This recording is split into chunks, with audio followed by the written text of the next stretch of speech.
I used to think families fall apart quietly, through distance, silence, or time. But mine didn't fade slowly. It shattered in one night, starting with a missing envelope and ending with my father shouting, "Get out of my house." I left barefoot under the rain. Inside, my stepsister Emily was crying. Outside, I disappeared. And that night I learned, some people aren't abandoned. They're erased. Our house sat on the edge of a quiet Ohio suburb. Neat lawns, white fences, mailboxes lined up like soldiers. From the outside it looked peaceful, the kind of place where nothing bad could ever happen.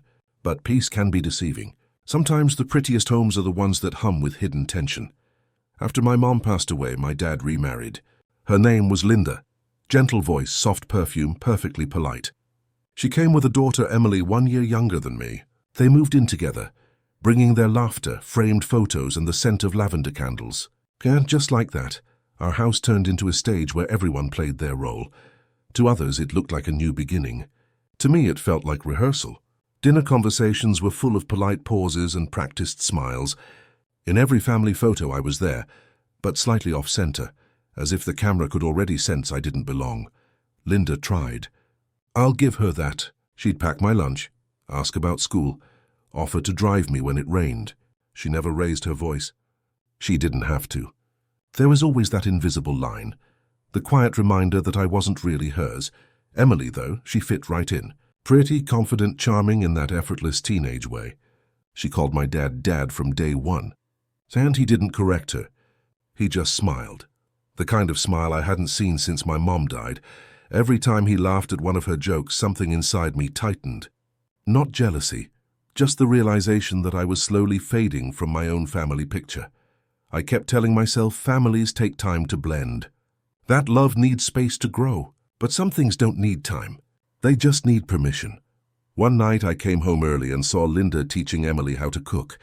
The kitchen smelled like butter and sugar, their laughter soft and warm. I stood by the doorway waiting for a pause to say hi. Linda turned, startled, then said gently, "Wait just a minute, Emily, don't mind him." The words were harmless. But something in the way she said him felt like a closing door. That night I stared at the family photos lining the hallway. In one of them, I stood at the edge, my smile half cut by the frame.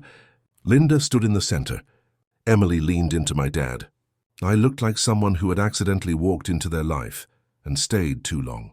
The small things started to pile up. A watch of mine went missing, then reappeared in the living room drawer. My guitar strings were replaced, though I hadn't touched it. Once I heard Emily whisper on the phone, "Don't worry, I'll handle it. I just have to look sad enough." When she noticed me by the stairs, she hung up, smiling faintly. That smile stayed with me. The kind of smile that doesn't mean hi or sorry. The kind that means checkmate. That night, Linda asked me to stay home. She said she had a late shift. Emily claimed she had a group project, so I was alone. The house felt heavier when it was quiet, like it was holding its breath. While grabbing a drink from the kitchen, I noticed an envelope in the drawer near the oven, labeled bills, $200. I didn't touch it. Just looked, then closed the drawer. It's strange, isn't it? How sometimes doing nothing becomes the reason everything falls apart. The next morning, the envelope was gone. By the time I got home from school, the air in the house felt wrong. Linda sat on the couch, face pale. My dad stood by the doorway, arms crossed. "Aunt Emily," red-eyed, trembling, perfectly timed. "Mom," she said softly, "I saw Ethan near the drawer last night." Just like that, I was on trial. Linda turned toward me. "Ethan, did you take the envelope?" "No," I said. I didn't even touch it. But no one was listening. They searched the living room, the kitchen, my backpack, and then Linda went into my room. When she lifted my mattress, she froze. The envelope was there. Something inside me went silent. I hadn't put it there, but I didn't need to guess who did. Linda held it up with shaking hands. "Ethan, why?" I couldn't answer. I couldn't even breathe. Emily rushed to comfort her, crying perfectly on cue. And my dad. He didn't ask for proof. He didn't ask for reason. He just looked at me with quiet disappointment. "You're stealing from your own family now?" he said. I started to speak, but the words died somewhere between my chest and my throat. That night, his voice cut through the hall. "Get out of my house." I remember the sound of the rain before I remember my own footsteps. No jacket, no shoes. Just the cold, the streetlights, and a house glowing behind me that I no longer belonged to. I turned once just to see. Through the window, Linda was holding Emily, their silhouettes framed in warm light. From the outside, they looked like a family comforting each other after a tragedy. They just forgot the tragedy was still standing on the sidewalk, and as the rain fell harder, I realized something. Betrayal doesn't always come with a reason. Sometimes it just comes from the person who knows exactly when to cry. The rain didn't stop that night. I walked until the houses disappeared, and the streetlights blurred into streaks of white. Each step sounded like an echo I couldn't escape. By morning I went back, not because I thought they'd changed their minds, but because I still had a few things inside. The door was locked. Linda opened it halfway. Her eyes were swollen, her voice almost kind. "Your father needs time," she said quietly. "I didn't take the money." "I know," she whispered, "but he's not ready to hear that." It was the kind of sentence people say when they've already picked a side. I nodded once. Behind her I heard Emily's laughter, soft, distant, effortless. That sound closed the door for me long before she did. At school the story spread faster than the truth ever could. "He stole from his stepmom," someone said. "I heard they kicked him out," another added. People didn't ask questions. They didn't need to. Rumors are cheaper than proof. A few of my old friends stopped looking me in the eye. Others looked just long enough to make sure I saw the pity. No one said the words, "I believe you." In the cafeteria, Emily sat 2 tables away, surrounded by friends. I could hear her voice, careful, trembling, the perfect victim's tone. "She's trying so hard," someone said. "I'd die if my brother did that to me." Laughter followed. When I stood to leave, Emily's gaze met mine. She tilted her head, smiling just enough to make sure I noticed. Then she said, quietly but clearly, "It was just a lesson, Ethan. Don't try so hard to be the hero." Her friends didn't hear it, but I did, and it stuck, looping in my mind all afternoon like a broken recording. That night my father called. His voice was distant, strained. "Where are you staying?" "At Cole's place." "I told you I didn't." "Don't," he interrupted.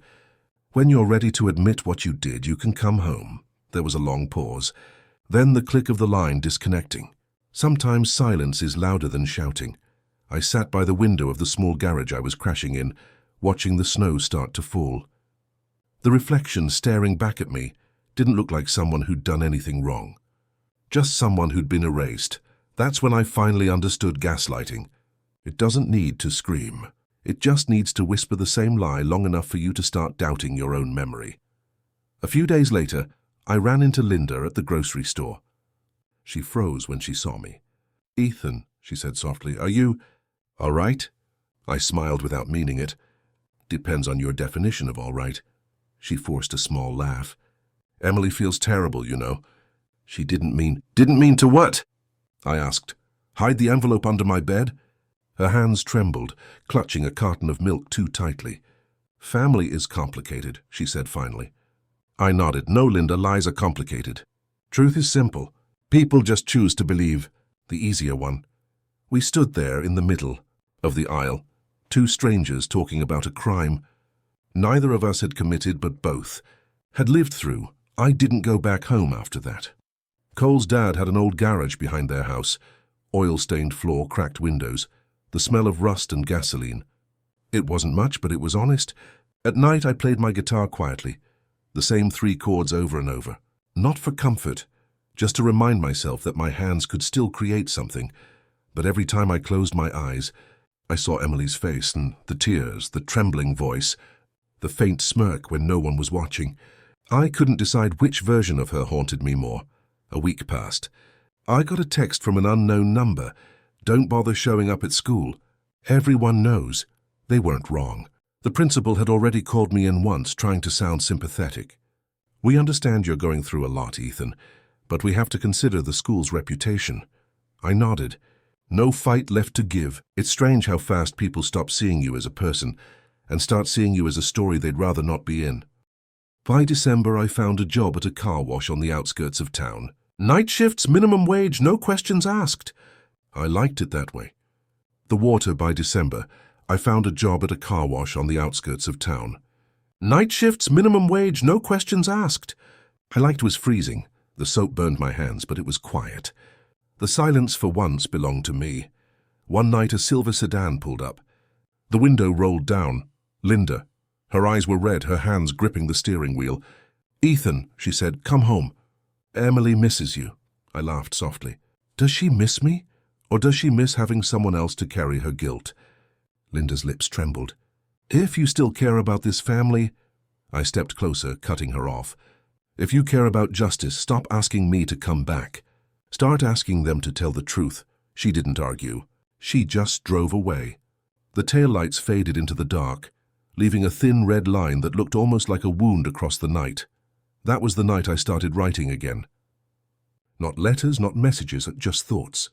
A black notebook, cheap pen, messy handwriting. Every lie they told, every word they twisted, I wrote it down. Not to prove anything, but to remind myself that memory was still mine. When a lie is told often enough, I wrote, the truth starts to sound insane. And I realized the most terrifying part wasn't being accused, it was the moment I almost believed them. The garage window let in a pale orange glow from the streetlight. Snow kept falling, quiet and steady. Somewhere in that warm house I used to call home, Emily was probably asleep, dreaming without guilt. And I, sitting here with a pen and cold coffee, understood something I never had before. They hadn't stolen my innocence. They'd only stolen how people saw it. I don't remember how long that winter lasted. Maybe because I stopped counting days. Time became a loop. Night shifts, wet cash, and the hiss of high-pressure water against metal. Every car looked the same. Every customer a blur. Sometimes I caught my reflection in a windshield. Thinner face, darker eyes. A ghost version of myself. The Ethan from last year believed that truth always won if you stayed quiet and honest. The Ethan staring back knew better. Truth doesn't win. It simply waits. Patient, buried, until someone decides it's worth digging up again. It was early March when I ran into Lacey, a girl I used to work with back at the grocery store. She called my name from across the street, her breath fogging in the cold air. Ethan! Wait up. I hadn't heard my name said kindly in months. We sat on a park bench behind the old high school. She handed me a coffee, still steaming. I saw Emily last night, she said, voice low. At Jamie's birthday party. I didn't react. I just waited. She told this story, Lacey continued, about an envelope that went missing. Everyone laughed. I stared at the ground. Go on. She said it wasn't theft, just a test. She wanted to see how you'd react. The word test hit harder than any insult. Lacey's voice shook. She called it a social experiment. Said it taught you a lesson about humility. My hand tightened around the cup. Are you sure that's what she said? I'm sure, she whispered. I heard it clearly. She laughed when she said it. For a moment, neither of us spoke. Snow was melting into muddy puddles beneath our feet. Somewhere in the distance, a dog barked, sharp, lonely. And then I realized something strange. I wasn't angry. I was tired. Because now I knew the truth. And it didn't fix anything. It just proved that all of this, every scar, every silence, had been someone's game. Lacey reached out, her hand trembling slightly. I should have believed you. I shook my head. No one had to. The only person who needed to believe me was me. She looked at me, eyes soft. You're stronger than I thought. I smiled faintly. No, just quieter. That night I wrote a new line in my notebook. Truth doesn't need defenders. It just needs to survive long enough for someone to notice. The words didn't bring peace, but they gave shape to the chaos inside me. Maybe that was enough. A week later, a familiar car pulled into the wash bay. Grey sedan, worn tires. Linda stepped out. She looked smaller somehow, like she'd aged years since the last time we spoke. When she saw me, her mouth opened, then closed again. Ethan, she said softly, we need to talk. I nodded, wiping my hands on a towel. She hesitated, then whispered, Emily told us what she did. The world didn't stop. The machines didn't fall silent. But for a second I felt something inside me unclench. She admitted it. Linda nodded. Her eyes were red. Your father. He doesn't know how to face you. He thought he was protecting us. I laughed quietly. By throwing me out? She flinched. He thought it would teach you responsibility. Whose responsibility? Mine or his? There was no anger in my voice, just exhaustion. Linda looked down at her hands, twisting her wedding ring. "I saw the envelope before it disappeared," she whispered. I knew something was off, but I didn't say anything. I was scared. I looked at her. "You chose silence," she nodded, eyes wet. And that silence destroyed everything. After she left, I stood there alone, the sound of the water echoing around me. I didn't feel victorious. I didn't even feel vindicated. Just hollow, as if knowing the truth had finally drained what was left of my anger. That night I wrote again, "Truth doesn't scream when it surfaces. It bleeds quietly through the cracks of silence." A few days later I walked past my old street. The snow had melted completely. The lawns were muddy and bare. Through the living room window, I saw Linda sitting at the table. In front of her was the envelope, wrinkled, torn open. I didn't need to guess what had happened. I could see it in her posture, the kind of slump that comes only after denial finally breaks. For a long moment I just stood there. The wind carried faint voices from the house, maybe arguing, maybe apologizing. Then I turned away. For the first time in months I didn't feel anger or grief, just a strange clarity, like the world had finally stopped spinning. That night I added one last note to the page. They didn't destroy me. They just revealed what I was made of. And for the first time since that night in the rain, I slept without dreaming. March in Ohio still felt like winter pretending to leave. No snow, but the air carried that damp chill that clung to your bones. I stood at the corner of our old street, hands buried in my jacket pockets, staring at the house I used to call home. It looked smaller now. Maybe it was always that way. I'd just been too close to notice. The curtains were still white. The porch light still flickered every few seconds, like a heartbeat refusing to stop. Peaceful almost. Linda opened the door before I could turn away. She wasn't wearing a coat. Her hair was messy, eyes puffy from crying. "Ethan," she said softly, almost in disbelief. "You're really here?" I didn't answer. She took a few cautious steps forward, hands trembling. "There's something you need to know," she said. "It's about Emily." That night she'd overheard everything. My father and Emily arguing in the kitchen.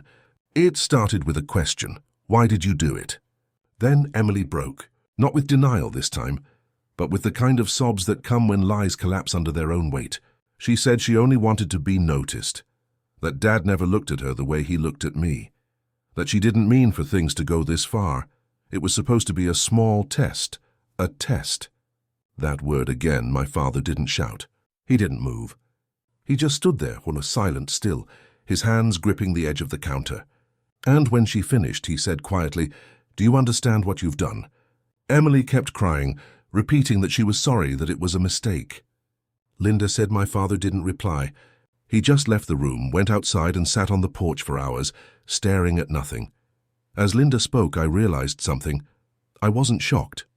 I'd already imagined this scene 100 times. The confession, the regret, the apologies that came too late. But hearing it didn't heal me. It only confirmed what I already knew, that truth arrives long after you've stopped needing it. Linda's voice cracked. "He wants to see you." I shook my head. He made his choice that night. "He thought he was protecting the family," she whispered. "From who?" I asked. "From the person who didn't lie?" She couldn't answer. Then she reached into her pocket and pulled out a small worn notebook, brown leather, the corners frayed. "Your mother's," she said quietly. "Your father kept it all these years. He said it belonged to you. I took it from her." The paper smelled faintly of old wood and dust. On the first page, written in my mother's familiar cursive, "Strength isn't about winning. It's about not letting hate decide who you are." I closed the notebook gently. "Thank you." Linda's eyes filled with tears. "Can you forgive me?" I looked at her, and for the first time I saw her not as the woman who replaced my mother, but as someone trapped in the same illusion I had once believed in. "I already did," I said. "Just not for you, for me." That night I sat at the bus station waiting for the 11:45 to Chicago. No destination in mind, just the opposite direction of where I came from. My phone buzzed once, a text from Dad. "Home is still home. Whenever you're ready." I stared at it for a while, then locked the screen. Sometimes closure isn't about going back. It's about realizing you no longer need to. The next morning, I returned to the car wash one last time to collect my pay. As I packed up my things, a familiar voice called out, Linda again. She handed me a white envelope, smaller this time. "Emily wrote you something," she said. I hesitated, then opened it. The handwriting was shaky, smeared by tears. "Ethan, I'm sorry. I didn't want to hurt you. I just wanted to know what it felt like to be loved the way Dad loved you. When you left, I thought it would make things fair, but it only made everything worse. I wish I could take it back. I wish you'd hate me less, Emily." I folded the letter neatly, then gave it back. "Keep it," I said. "She needs to remember what she did more than I need to read it." Linda nodded, wiping her eyes. "You really are your mother's son?" I smiled faintly. "Maybe. Or maybe I just finally learned when to stop fighting." Later that afternoon, I walked past the house one last time. My father was outside, trimming the hedge. He looked up, startled. For a moment, neither of us spoke. He set down the shears. "I'm sorry," he said simply. "I know," that was all. No hugs, no speeches. Just two men standing in the same silence that once tore them apart, now letting it rest between them like a truce. Through the window, I saw Emily watching. Her eyes were swollen, her hand pressed against the glass. When I turned to leave, she whispered something I couldn't hear. Maybe "I'm sorry," maybe "goodbye." Either way, I didn't turn back. The sun was setting, the sky bleeding orange and grey. I walked until the street ended, until the house disappeared behind me. In my pocket, the notebook pressed against my leg. A small weight, a quiet reminder. On the last page, in my mother's faded ink, it read, "Forgiveness doesn't mean returning. It means leaving without taking the darkness with you." I smiled, closed the notebook, and kept walking. Behind me was the house that once tried to bury me. Ahead of me, silence. Not the kind that hides pain, but the kind that comes after it. And for the first time, I wasn't the outsider anymore. I was just someone who finally stopped knocking on the wrong door. Sometimes the only victory truth gets is survival, and that's enough.